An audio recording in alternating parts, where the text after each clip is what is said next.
Steve Bannon was confronted at a bookstore in Richmond, Virginia by one of the bookstore patrons, the other people there. He was called a piece of trash. The bookstore owner threatened to call the police and then did call the cops, so the lady who had harassed Bannon vacated the store before the police actually arrived. So I think that, at least according to the news, they canceled the call. Here's a quote from Representative Maxine Waters back in June. I think you know the quote I'm about to read. Quote, "Let's make sure we show up wherever we have to show up.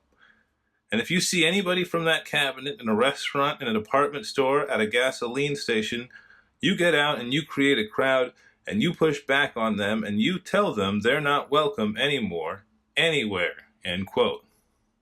And then Trump responded on Twitter, quote, "Congresswoman Maxine Waters, an extraordinarily low IQ person, has become, together with Nancy Pelosi, the face of the Democrat Party.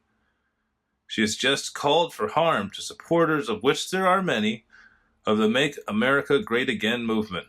Be careful what you wish for, Max," end quote. I don't know if it qualifies as harm, but it's Trump. People had also responded negatively to the owner. Black Swan Books is the name of the bookstore. He was saying that he was a supporter of racism and white nationalism. I guess for not allowing that woman to berate Bannon, even though she ran off the second she heard the cops. She knew she was doing something weird. But Maxine Waters isn't going anywhere. Auntie Maxine is a very strong incumbent, and she covers a region of South Los Angeles, my hometown, my area, with I think it's 34th, 30-something district.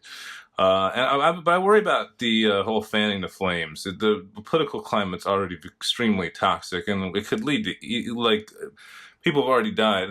We have the Heather Heyer killer in Charlottesville. He just got charged with a bunch of hate crimes this week.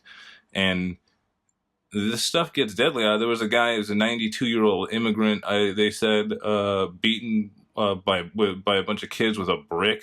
And, I don't blame this bookstore stuff on Maxine any more than I blame the brick stuff directly on Trump. But indirectly, I do think that you kind of reap what you sow. And it's not unreasonable for a bookstore owner to ask customers that are arguing with each other to take it outside.